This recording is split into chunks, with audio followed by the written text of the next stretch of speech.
जिस आंगन में पुत्र शोक से बिलख रही है माता, वहां पहुंचकर स्वाद जीविका कैसे तुम्हें भाता।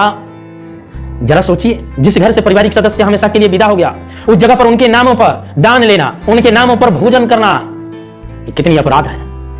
जिनके पुत्र चला गया, जिनके पति चला गया, जिनकी पत्नी चली गई, उस घर के अंदर में दुख की आफत टूटी पड़ी है, चाहे किसी भी हालात में उन लोगों ने हो, मगर क्या है, भोजन दान करानी है, मृत्यु भोज करानी है।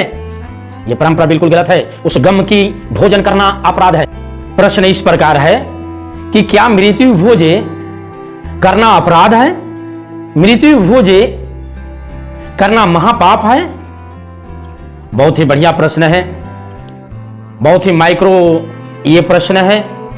इस प्रश्न के विषय में ध्यान पूर्वक आप सुने और गुने, शांति पूर्वक सुने तो आपको सारी कुछ समझ में आ जाएगी। मृत्यु भोज करना क्या अपराध है? अब इस पर कितनी प्रश्न खड़ा हो रहा है, यह बहुत ही गहरी बात है। जिस घर परिवार की सदस्य समाप्त हो गया, जिंदगी से चला गया, इस संसार से चला गया, उस घर परिवार के अंदर में दुख होगा या सुख, गम होगी या खुशी होगी? गम होगी।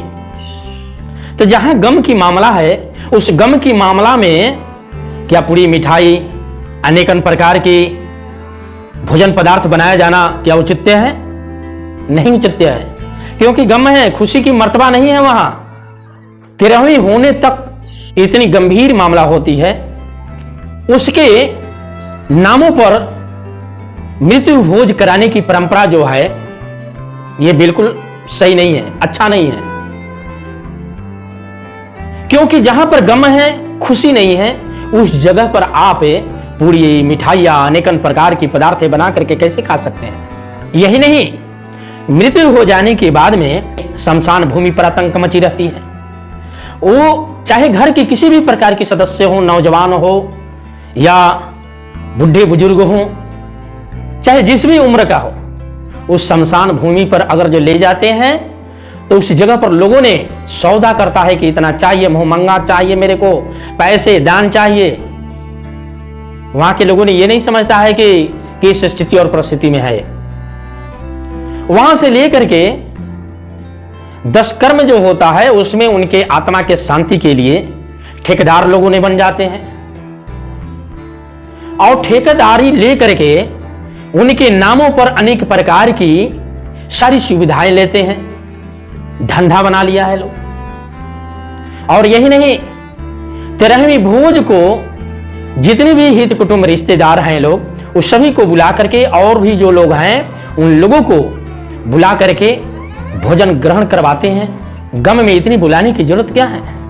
जहां पर पारिवारिक सदस्य हमेशा हमेशा के लिए चला गया, वैसे स्थिति परिस्थिति में भोजन दान देने की आवश्यकता क्यों पड़ी? ये ठगों के कारण, ये आत्मा के ठेकेदारी जिन लोगों ने लिया, उन लोगों के कारण ये भोज होनी चाहिए, ये भोज करानी चाहिए, ताकि उसके नामों पर मेरे को भी दान मिले। एक साखी में बताया गया है, दोहे में, जरा गौर कीजिएगा। जिस आंगन में पुत्र शोक से बिलख रही है माता, जिस आंगन में पुत्र शोक से बिलख रही है माता, वहां पहुंचकर स्वाद जीविका कैसे तुम्हें भाता। जरा सोचिए, जिस घर से पारिवारिक सदस्य हमेशा के लिए विदा हो गया, उस जगह पर उनके नामों पर दान लेना, उनके नामों पर भोजन करना, ये कितनी अपराध है। जिनकी पुत्र चला गया, जिनके पति चला गया, जिनकी पत्नी चली गई, उस घर के अंदर में दुख की आफत टूटी पड़ी है, चाहे किसी भी हालात में उन लोगों ने हो, मगर क्या है, भोजन दान करानी है, मृत्यु भोज करानी है। यह परंपरा बिल्कुल गलत है। उस गम की भोजन करना अपराध है, उस गम की भोजन करना महापाप है। और सुनिए आगे, पति के चीर वियोग में व्याकुल विधवा युवती रोती, बड़े चाव से पंगत खाते तुम्हें पीड़ा नहीं होती। अरे जिसके पति चला गया, पुत्र चला गया, उस घर के अंदर में विधवा जो पड़ी हुई है, या उसके दुख में आप शामिल नहीं होना चाहते हैं? उसके नामों से तिरहवी करा रहे हो आप, उस गम में दान ले रहे हो। पाप नहीं तो और क्या है, अपराध नहीं तो और क्या है। और साहब कहते हैं क्या, खुद भूखे रहकर भी परिजन तिरहवी खिलाते, अंधी परंपरा के पीछे जीते जी मर जाते। घर के अंदर में पीड़ा पड़ा हुआ है, उस घर के अंदर में गम, उस घर के अंदर में दुख की पहाड़ टूटी पड़ी है, और परंपरा वाले लोगों ने पीछे पड़े हैं। कितनी अपराध है। तिरहवी करानी है, मृत्यु भोज करानी है, अपने स्वार्थवश मृत्यु गम वाला घर भी नहीं छोड़ता है। अपने स्वार्थवश जिस घर के अंदर में दुख है, दुख की घड़ी में भी उसके साथ नहीं होता है। दान चाहिए, उनकी आत्मा का ठेकेदार बन करके दान चाहिए तो चाहिए, क्योंकि उसके आत्मा को ठेकेदार मृत्यु तो बन करके चले गए, मगर उनकी आत्मा की शांति मिलनी चाहिए। उनकी ठेकेदार ये है, क्योंकि उन आत्मा से डायरेक्ट लगाव इनको है। अगर पूछा जाए, इसका तो जवाब नहीं आया, मगर आपके पास किसी प्रकार की ऐसा जवाब हो तो इस कमेंट बॉक्स के अपना सहमति जताने के लिए जरूर कार्य कीजिएगा और लिखिएगा जरूर। आत्मा कहां रहता है? क्या आत्मा बीमार कभी पड़ता है? आत्मा की कोई ठौर ठिकाना है? आत्मा की कोई लोकेशन है?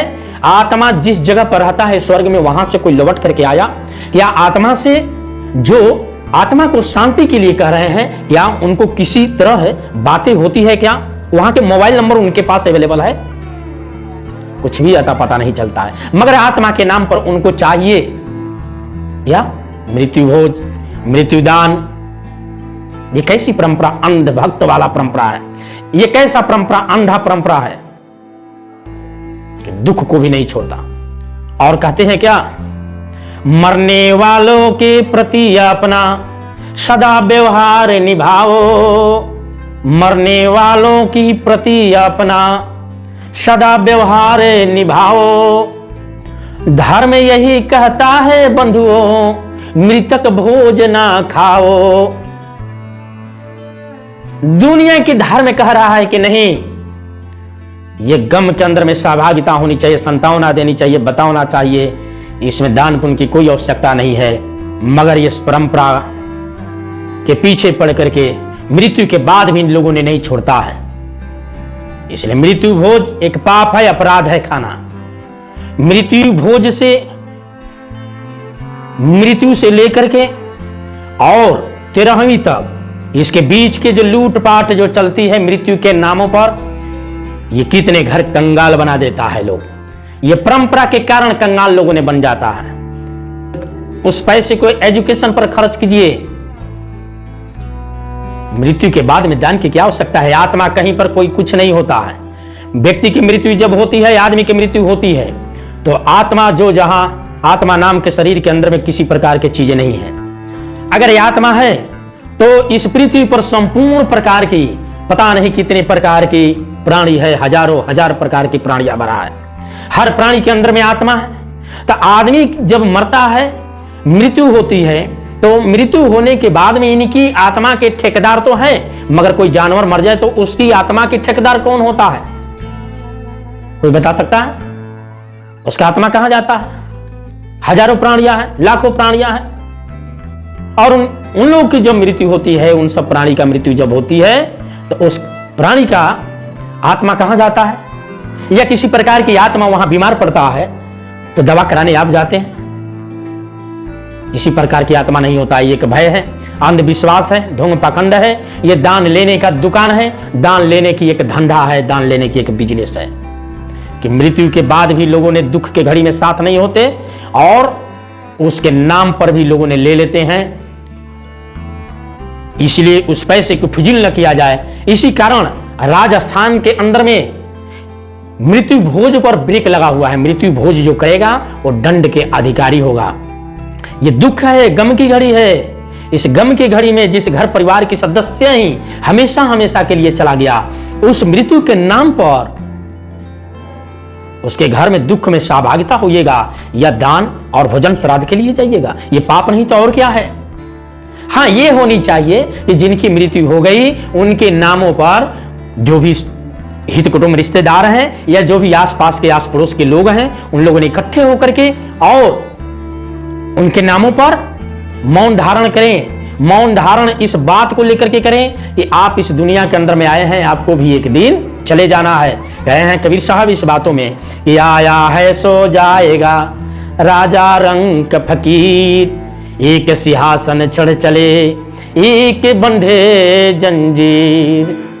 अर्थात चाहे राजा हो, रंक हो, फकीर हो, किसान हो, भिखारी हो, दुनिया की कोई सा भी प्राणी हो, जो आया है वो दुनिया से चला जाएगा। मेरे को भी चले जाना है, आपको भी चले जाना है। ये ध्यान में रखते हुए 2 मिनट, 4 मिनट, 5 मिनट का जो भी आसपास के आस पड़ोस के लोग हैं, बैठ करके या खड़े होकर के उनके नामों पर हृदय को निर्मल करके और मौन धारण करे, हाथ जोड़ करके कि मैं भी आया हूं, मेरे को भी चले जाना है एक दिन, मेरे को भी नहीं रहना है।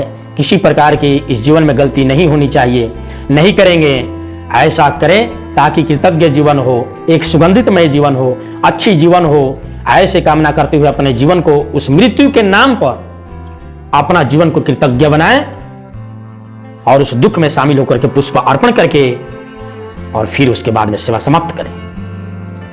मृत्यु भोज पुरानी परंपरा ये अपराध है, एक महापाप है।